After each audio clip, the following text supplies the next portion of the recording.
Section 8, head to toe. I'm wearing a Warner bra. I play with dolls. My last wish is to be buried in my mother's wedding gown. I'm nuts. I should be out. Some out at each table, but don't touch anything with your bare hands. Hell of a way to sterilize instruments when we've got a perfectly good autoclave.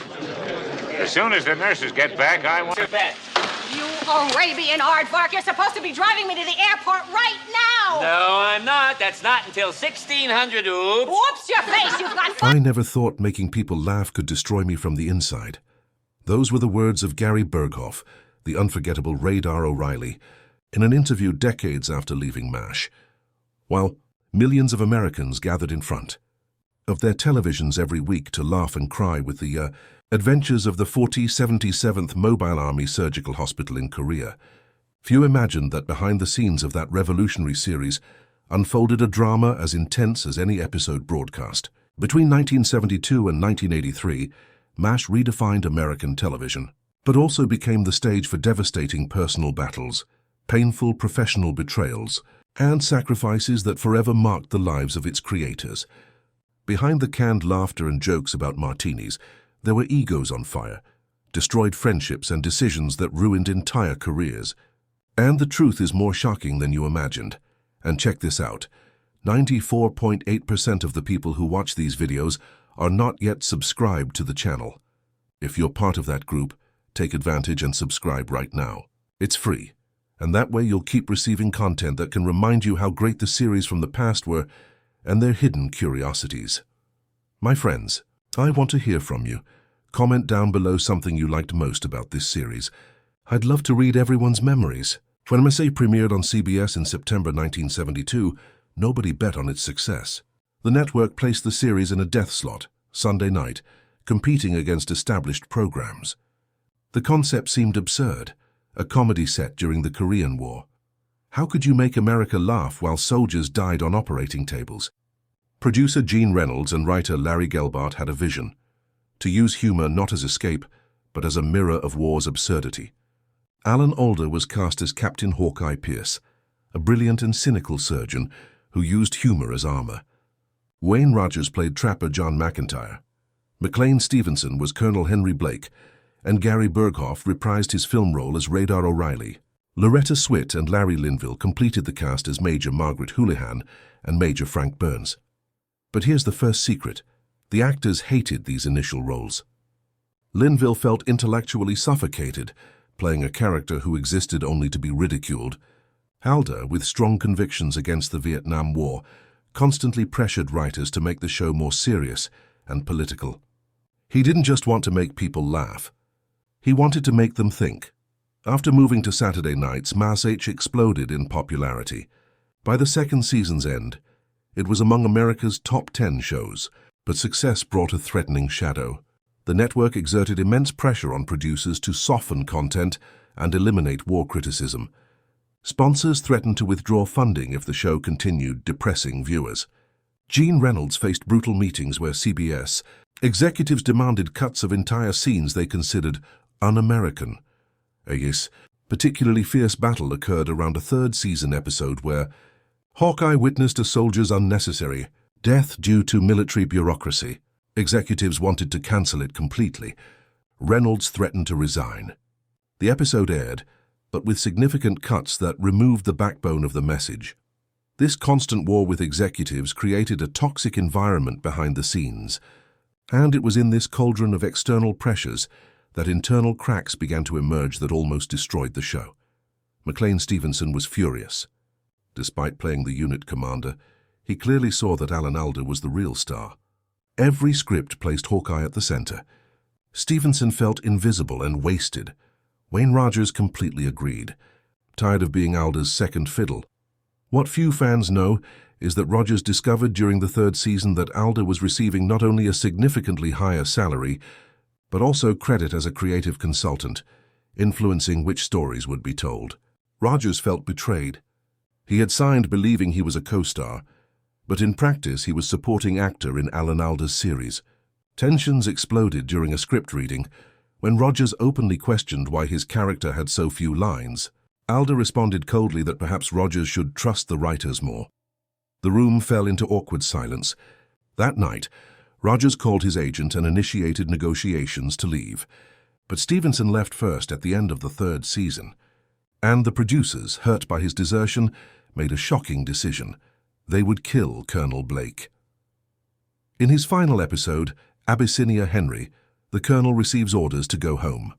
The farewell is joyful, full of jokes and hugs. But in the last seconds, Radar enters the operating room, visibly shaken, and announces that Colonel Blake's plane was shot down over the Sea of Japan. There were no survivors. Gary Burghoff was the only cast member informed beforehand. The other actors discovered it with the camera. Their reactions of shock and horror were real. CBS received over 1,000 angry letters. Stevenson, watching at home, immediately realized he had made a catastrophic mistake. Wayne Rogers left unceremoniously between the 3rd and 4th seasons, simply disappearing without a farewell episode. His departure was so contentious, he sued the production. Larry Linville, exhausted from playing a character he considered one-dimensional, announced the 5th season would be his last. He later admitted, "I couldn't look in the mirror anymore and see Frank Burns looking back. I was losing myself." But Gary Burghoff suffered the most devastating collapse. The naturally introverted actor struggled with severe anxiety and depression. The pressure of maintaining Radar's childlike innocence, while dealing with increasingly dark scripts, destroyed his mental health. During the 7th season, Burghoff had panic attacks on set and confided to Loretta Swit that he was having suicidal thoughts. Swit, the only actress who would remain from beginning to end, became his protector. She pressured producers to lighten Burghoff's load, but the response was cold. The show was at the top of ratings, and they couldn't afford to lose filming days. Burghoff made the most difficult decision of his life: leave MASH to save himself. His farewell episode, Goodbye Radar, broadcast in 2 parts, was devastating. The tears he shed were not acting. Decades later, Burghoff revealed, "That episode saved my life, but it almost cost me my sanity." David Ogden Stiers entered as Linville's replacement, creating Major Charles Emerson Winchester III, a completely different antagonist. Where Burns was incompetent and cowardly, Winchester was brilliant and aristocratic, challenging Hawkeye through genuinely different philosophies. Stiers brought complexity that elevated the show, but he also brought his own secret burden. Gay in an era when that could destroy a career, Stiers lived in constant fear of exposure. He found an unexpected ally in Alan Alda, who fiercely protected his privacy. Loretta Swit, the only one who remained all 11 seasons, witnessed all these changes. Her character, Major Margaret Houlihan, transformed from misogynistic stereotype to one of American television's strongest female figures. But this transformation cost Swit constant battles with writers who insisted on keeping Margaret as sexual comic relief. She threatened to leave multiple times until producers finally agreed to develop her character properly. Years later, she reflected, "Margaret had to fight to be respected in the series, just as I had to fight to be respected as an actress." The final breaking point came during the 11th season. Alan Alda, now with almost total creative control, announced that MASH would end. There would be no 12th season, regardless of CBS's offers. The decision shocked the network and the country. But Alda was inflexible. The story had been told, and continuing would be commercial exploitation. He had seen too many colleagues leave, too many friendships destroyed, too much pain created in the name of entertainment. The final episode, Goodbye, Farewell and Amen, broadcast on February 28, 1983, was watched by more than 125 million people, a record that remained unbreakable for decades. At 2.5 hours long, the episode didn't offer an easy, happy ending. Hawkeye suffers a nervous breakdown after witnessing a horrible tragedy. B.J. Honeycutt, unable to say goodbye, leaves a giant final message written on the ground. Margaret leaves for a new assignment, stronger but lonelier. Charles Winchester returns to Boston a different man. The episode was brutal, honest, and devastating. Exactly what Alda wanted. Not a celebration of war, but a lament for the lives altered by it. Today, more than 40 years after the finale, MASH's legacy remains complex. McLean Stevenson spent the rest of his career trying to replicate the success he abandoned, publicly admitting that leaving MASH was the biggest professional mistake of my life. Wayne Rogers found success as a financial investor, but his acting career never recovered. Larry Linville worked consistently, but was always recognized only as Frank Burns.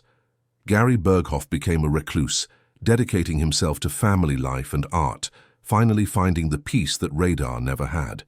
David Ogden Stiers continued a distinguished career until his death in 2018, finally coming out publicly in his last years. Loretta Swit became an animal rights activist, always proud of what Margaret Houlihan represented for women in leadership roles. Alan Alda emerged as the great winner, proving that television could be more than disposable entertainment, that comedy could carry profound messages about humanity, war and morality. But even Alda carries scars. In recent interviews, he reflects on the friends he lost, the friendships he sacrificed. "I would do it all again," he said in 2018, "but that doesn't mean I don't regret the human cost. We created something important, something that changed television forever, but we also destroyed relationships and hurt people we loved." That's the inconvenient truth behind any significant work of art. MASH proved that comedy and drama are not opposites, but allies in exploring the human condition. And check this out. 94.8% of the people who watch these videos are not yet subscribed to the channel. If you're part of that group, take advantage and subscribe right now. It's free, and that way you'll keep receiving content that can remind you how great the series from the past were and their hidden curiosities. My friends, I want to hear from you. Comment down below something you liked most about this series. I'd love to read everyone's memories. It proved that the American public was more sophisticated than executives believed.